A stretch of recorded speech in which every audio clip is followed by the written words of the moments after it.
It really is. It's personally my favorite Sonic song of all time. It is such a wonderful song. Like you listen to Endless Possibilities and you just become so happy. You know, life is just so good now. You know, and you know, it's just a great song. I love it, which is why I'm surprised I couldn't remember the lyrics for it.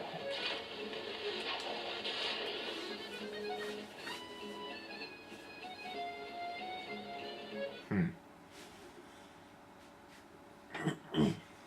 So now, oh yeah, oh yeah, we're looking for Professor Pickle, What? which is an awesome name. Professor Pickle's been kidnapped? For a second, I didn't even know what was going on because I wasn't really paying attention to the story. Showed up with and a whole pack of robots. They carried poor Professor Pickle off, lab data and all. I like these cutscenes. Can't be. That sure The sounds Sonic like colors, Eggman. these cutscenes are much better What a though. horrible thing to do. We've got to go help that professor guy out, and fast. If he got kidnapped that long ago, he's got to be real hungry by now. And if I was that hungry, I don't know how long I would last. I'd rather be dead.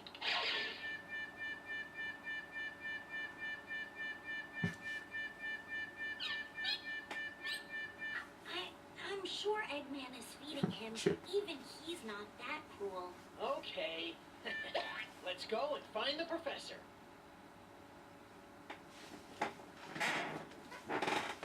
No, I'm pretty sure Eggman is pretty cruel. Oh yeah, I mean, you know, someone who just blew up the planet. Oh, I'm sure he's feeding him. You know.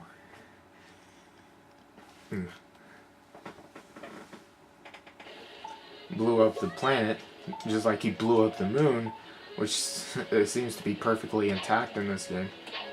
I've found that weird. Like in the Sonic Adventure 2, you know, in one cutscene, Eggman blew up the moon with the Space Colony Arc, but every game since then, the moon is like perfectly intact. And that's just so weird. I mean, he blew up half the moon. There's no way it can fix itself. Which I gotta say, blowing up half the moon, that has gotta be like the most horrific thing to happen. Because I mean, you blow up half the moon, people are screwed if that happens.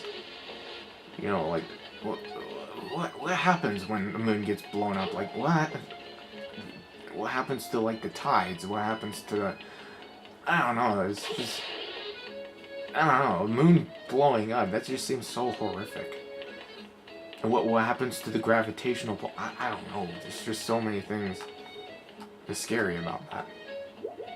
Oh, but not in the Sonic universe though, because you know the moon's perfectly safe now. You know, everything's all right now. So that's cool. That's cool.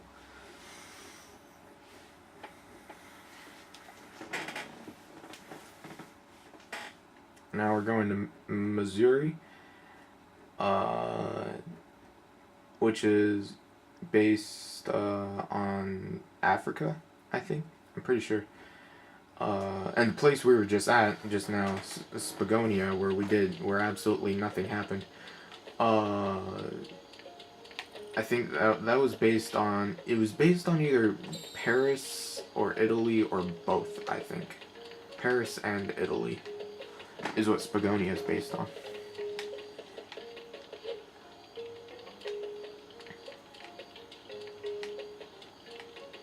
I love this song so much. I love the soundtrack, actually, in this game. Since it's based on, like, real-world locations, we have, like, you know, music that, you know, kind of ties in with the culture of the locations that each of these places are based off of. You know, because with this stage, I mean this place right here, since it's based off Africa, we get like those kinds of instruments and stuff that people there normally use, and it just sounds really good. I mean this song in particular, the hub music for Mazuri at night is actually one of my favorite songs in the game. or I guess I wouldn't say favorite songs, more like just one of the more go-to songs that I listen to when I'm listening to the Unleashed soundtrack. One thing I really liked about this game's soundtrack is it's really like, I like how it's like really mellowed. And, I mean, like there's a lot of tracks in this game that are really upbeat and stuff, but I also really like a lot of the tracks like this one that are like really mellow and stuff. And I think it sounds really nice. And I especially love a lot of the music and the cutscenes where it's like really the orchestral, like the piano. There's just some beautiful songs in this game. And yeah, the soundtrack in this game is just really good. But, then again, it's Sonic the Hedgehog, It's pretty much, expected that when a Sonic game comes out, it's gonna have excellent music. I mean, that's pretty much a given thing. Although I know a lot of people didn't enjoy Shadow's soundtrack, even though I personally did, but that's totally fine. I mean, not everybody has to like that. I mean, heck, not everybody has to like Sonic at all, and that's fine. But I'm I'm a huge nerd, but I mean, at least I'm not a monster. If you don't like Sonic, I'm totally fine with that. I'm not like I'm not like a lot of nerds out there, just like, oh, you don't like Sonic? Oh no, you're a horrible person. No, I'm not like that. If you don't like Sonic, I'm totally cool with that. I gotta get that out of the way, because there are people like that out there where, oh, you don't like Sonic? Oh, that's, I can't talk to you anymore. We can't be friends anymore. That you're a horrible person for not liking Sonic. No, that I am not like that at all. So don't worry. Don't worry about a thing.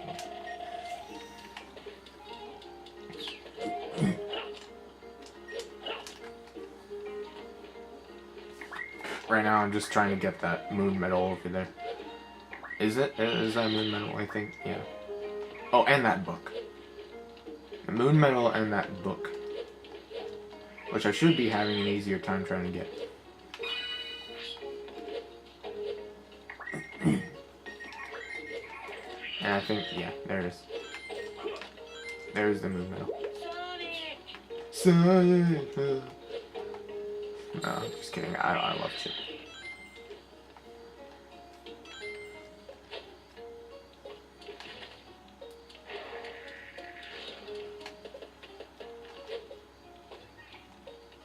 Oh yeah, they also put like random enemies here. I mean, I think I think this and Shamar are the only two places that actually have like enemies in the hub worlds, but I could be wrong. Well, I mean, like, a significant amount of enemies, no, wait, Holoska had some. And I think there's probably a few others. Never mind. I don't know what I'm talking about. I should just not say anything for the rest of my life. I'm just kidding.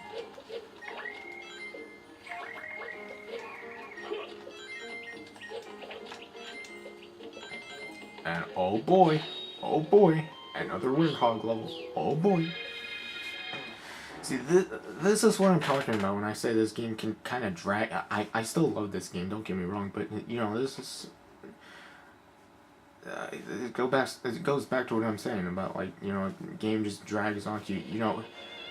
The last time, I played a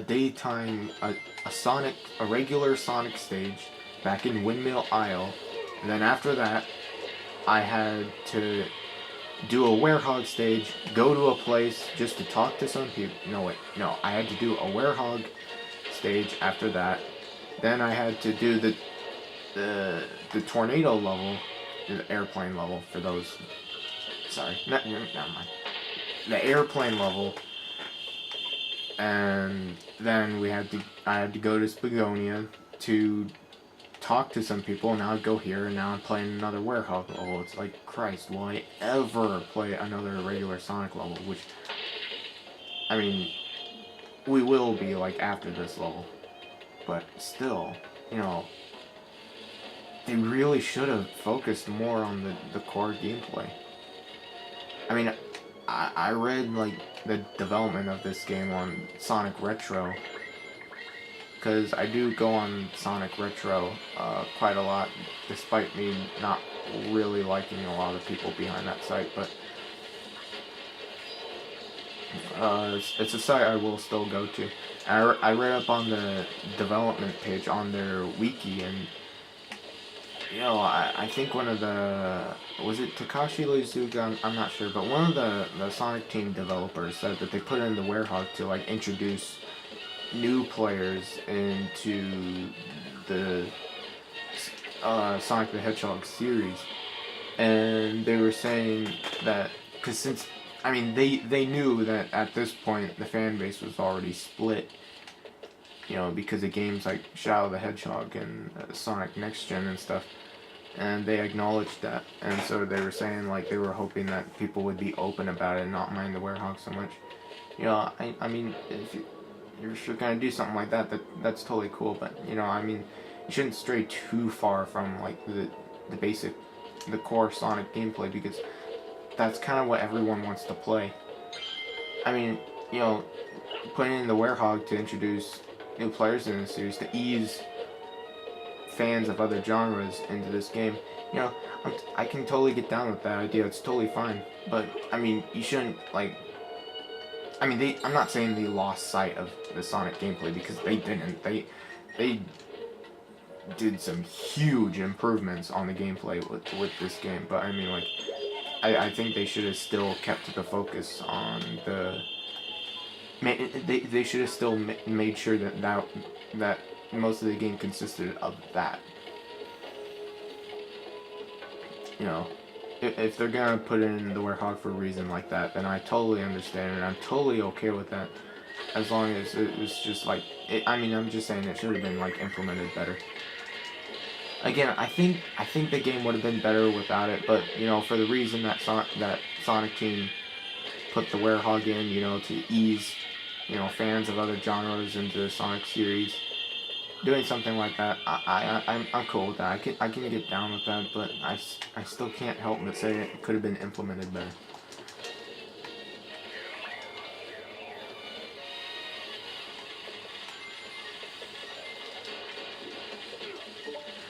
Oh, and yes, I said Sonic Team. Sonic Team, got something I don't get. A lot of people think Sega develops the Sonic games. No, it's Sonic Team. Sonic Team makes the games. Sega just publishes them.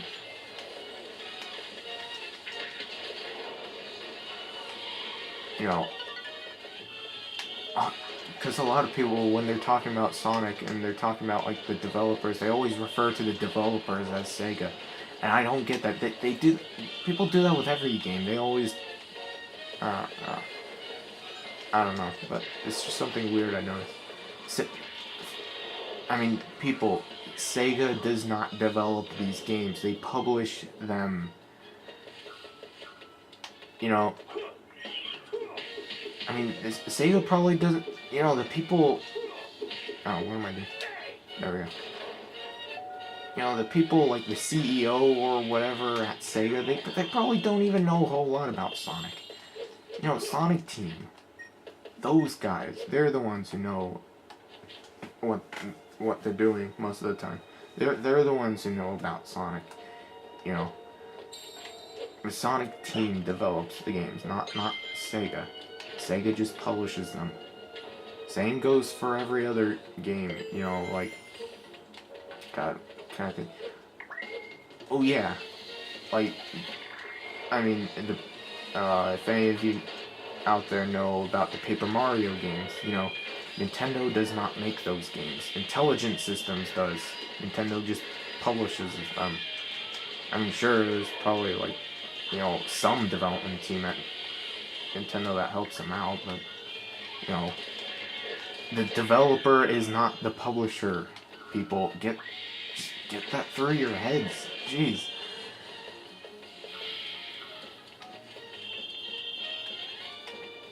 Because, I see that a lot. People confusing the developers with the publishers. They are two different groups of people. How hard is it to understand that? It says it on the front of the box most of the time. Sonic Team and Sega. With Sonic Team, they're the ones who developed the game. Sega just publishes them. I'm not that mad about it, by the way. I don't even sound mad, so I don't even need to say that, but it's just something I wanted to get out of the way.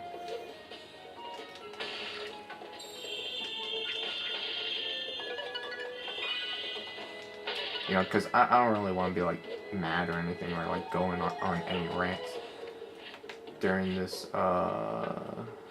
Let's Play. I mean, I probably will. It's kind of inevitable, but, you know, because like I said, I want to make this Let's Play fun.